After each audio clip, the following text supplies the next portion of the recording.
এরে আল্লাহর বান্দা, তুমি চতুর্মুখী দুর্বল, খানার বেলায় দুর্বল, ঘুমের বেলায় দুর্বল, মেধার বেলায় দুর্বল, দুনিয়ার লাইনেও দুর্বল, তুমি আখিরাতের লাইনে দুর্বল। এখন যদি তুমি জান্নাতের পথে চলতে চাও, একা একা চলা যাবে না, তোমার সাহায্য নিতেই হবে। সাহায্য ছাড়া চলার কোনো রাস্তা নাই। তুমি কোরআন পড়তে জানো না, নবীর সুন্নত কোনটা বুঝো না। এখন যারা সুন্নত জানে, কোরআন জানে, তাদের কাছে যেতেই হবে। ওলামায়ে আহলে হকের পরামর্শ ছাড়া চলার উপায় নাই, সাহায্য ছাড়া চলা যাবে না। সাহায্য তুমি কার থেকে নিবারে বাবা? এমন একজন থেকে সাহায্য নাও যার মধ্যে কোনো অভাব নাই, যার পেছনে কোনো স্বার্থ নাই। দুনিয়াতে নজর করে দেখলাম স্বার্থ ছাড়া কোনো মানুষ দুনিয়াতে নাই। আছে? অভাব ছাড়া কোনো মানুষ নাই, বরং টাকা যার যত বেশি তার অভাব তত বড়। যারা যত বড় লোক তারা অভাব তত বড়। অভাব গরিবের 100 টাকায় সমাধান হয়, বড় লোকের 1,00,000 টাকায় অভাব সমাধান হয় না। এই স্বার্থ ছাড়া, অভাব ছাড়া একজন পাইবা, তিনি আর কেউ নয়, আমার আল্লাহ। ইয়া আইয়ুহান নাস আনতুমুল ফুকারাউ ইলাল্লাহ ওয়াল্লাহু হুয়াল গনিয়্যুল হামিদ।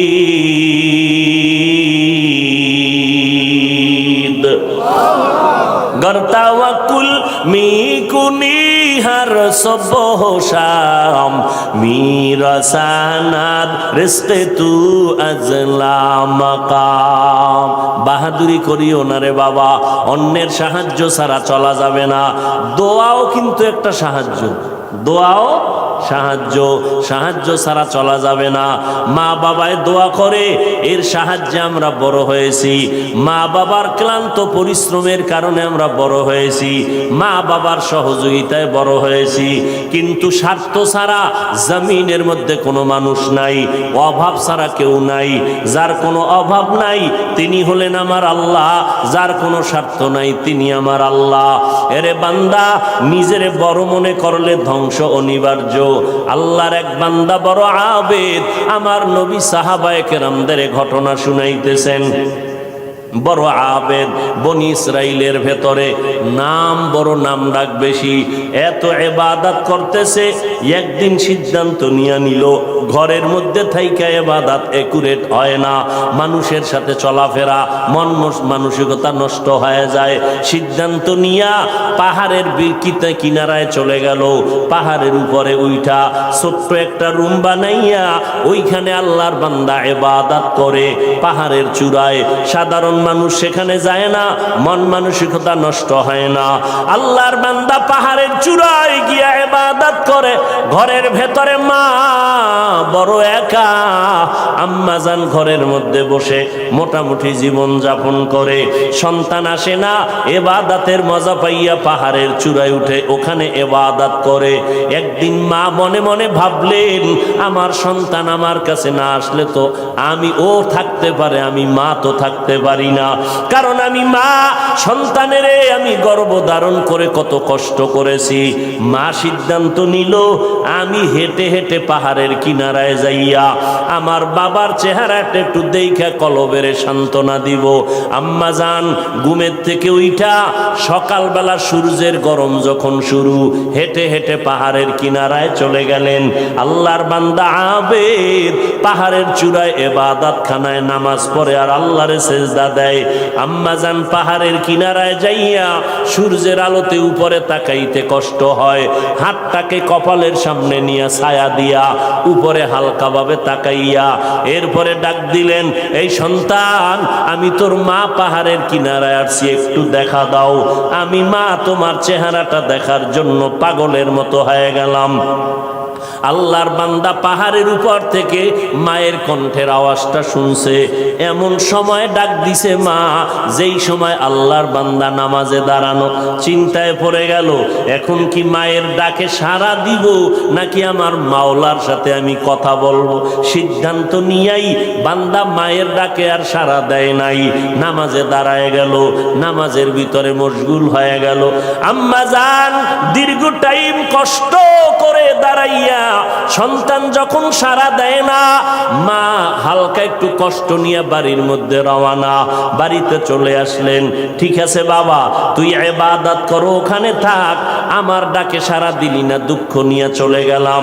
মা বাসায় চলে গেল, কিন্তু মায়ের চোখে ঘুম হয় না। সন্তানের প্রতি যে মায়ের এত মায়া, ওই মায়ের সন্তান মায়ের মায়া কখনো বুঝবে না। যদি সন্তানগুলো মায়ের কষ্ট বুঝতো, জীবনে কোনো সন্তান মায়ের কষ্ট দিতে পারত না, মায়ের চোখের পানি ফালতে পারত না। মা রাতের বেলা ঘুমাইতে পারে না, কষ্ট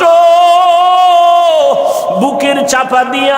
আবার পরের দিন মা বলে, না আজকে আবার একটু যায় বাবারে ডাক দেই, দেখিনি একটু চেহারাটা দেখতে পারি, কলিজাটা ঠান্ডা করতে পারি। আবার আম্মা যান দ্বিতীয় দিন চলে গেলেন সূর্যের গরমে, পাহাড়ের কিনারায় যাইয়া হাতটারে কপালের কাছে নিয়ে আবার ডাক দিছে, ও সন্তান তোমার মা ডাকতেছে, আসো একটু পাহাড় থেকে আইসা মায়ের কাছে দেখা দিয়া যাও, কলিজা ঠান্ডা করো। সন্তান এখনো নামাজে দাঁড়ানো, এবারও চিন্তা করলো, আমি মায়ের ডাকে সাড়া দিব নাকি আমি নামাজের মধ্যেই থাকব। সিদ্ধান্ত আগের মতোই অটল, নামাজ আমি ছাড়ব না, মায়ের ডাকে কোনো সাড়াও দিব না। মা দ্বিতীয় দিনের মতো কষ্ট পাইয়া বিদায় নিয়ে বাসায় চলে গেলে, কিন্তু মা মনেরে বুঝাইতে পারে না সন্তানের কষ্ট কখন মন থেকে যায় না। এরে আল্লাহর বান্দা, স্বামী আর স্ত্রী এক জায়গায় ঘুমায়, হঠাৎ একদিন তাকায় দেখে স্ত্রী বালিশে মাথা লাগাইয়া গুনগুন গুনগুন করে কান্না করে। আব্বা জান জিজ্ঞাসা করে, বিবি কাঁদো কেন? কয় তোমার ঘুম তুমি ঘুমাও, আমি মনের দুঃখে কাঁদি। বলে কি দুঃখ? তোমার জানার দরকার নাই। মা চায় বাবায় জানো, না জানে তো বাবাও দুঃখ পাবে। স্বামী বেচারা কয়, না বলো তুমি কেন কাঁদো? আমার মনে বড় কষ্ট লাগতেছে, কেন কাঁদো বলো। মা চোখের পানি ছেড়ে কয়, স্বামী আমার সন্তানের জন্য আমি জীবনটা বিলায় দিলাম। আজকের 7টা দিন হয়ে গেছে সন্তান আমারে মা বলিয়া ডাক দেয় না, আমি পাগলের মতো হয়ে গেছি। বলে কেন ডাকে না? বলে সন্তান একটা অন্যায় করতেছিল, আমি একটু ধমক দিছি, সন্তান রাগ করে আর আমার সাথে কথা বলে না। ঘরে আইসা প্লেটটা নিয়ে খানা খাইয়া পেছনের দরজা দিয়ে চলে যায়, আমার দিকে তাকায় না। এবার বাবায় বলে, বিবি তুমি আরামে ঘুমাও, সন্তানের চিন্তায় ঘুম নষ্ট করিও না। আজকে না কালকে সন্তান বুঝতে পারলে তোমার কাছে আইসা মাপ চাবে। মা ডাক দিয়ে কয়, স্বামী আমার, তুমি আমারে যত বুঝাও, আমি যতবার খানার প্লেট নেই আমি খানা মুখে দিতে পারি না, তোমারে বুঝাইতে পারি না আমার খানার থেকে ঘুমের থেকে সন্তানের মা ডাকে এত মজা। সন্তান যখন আম্মু বলিয়া ডাক দেয়, কলিজা ঠান্ডা হয়ে যায়। ও সন্তানেরা, ওই মা বাবা যারা কবরে রাইখা আজকে বাহাদুরি করো রে বাবা, ওই আল্লাহর বান্দি দ্বিতীয় দিনও কষ্ট পাইয়া বিদায়, কিন্তু রাতের ঘুম নাই, মনের মধ্যে বড় কষ্ট। নবীজি সাহাবায়ে কেরামদের সামনে ঘটনা বলেন আর কাঁদতেছেন। সাহাবায়ে কেরামরাও কান্নার আওয়াজ। মায়ার নবী বলেন, ও সাহাবায়ে কেরাম, ওই মা তৃতীয় দিন আবার চলে গেল পাহাড়ের কিনারায়, যাইয়া ডাক দিছে, বাবা একবার না দুইবার না, তৃতীয়বারের মতো আমি তোমার দরজায় এসে গেলাম, একটু পাহাড় থেকে নাইমা সারা দাও। আজও সন্তান নামাজে দাঁড়ানো, আল্লাহর মহব্বতে আর মায়ের ডাকে সারা দেয় না। 2 দিন মা কষ্ট পাইয়া কিছু বলে নাই, চলে গেছে। আজকে কষ্ট পাইয়া আর নিজের কন্ট্রোল করতে পারে না, আসমানের দিকে তাকাইয়া একটা কথা বলিয়াই ফেলছে।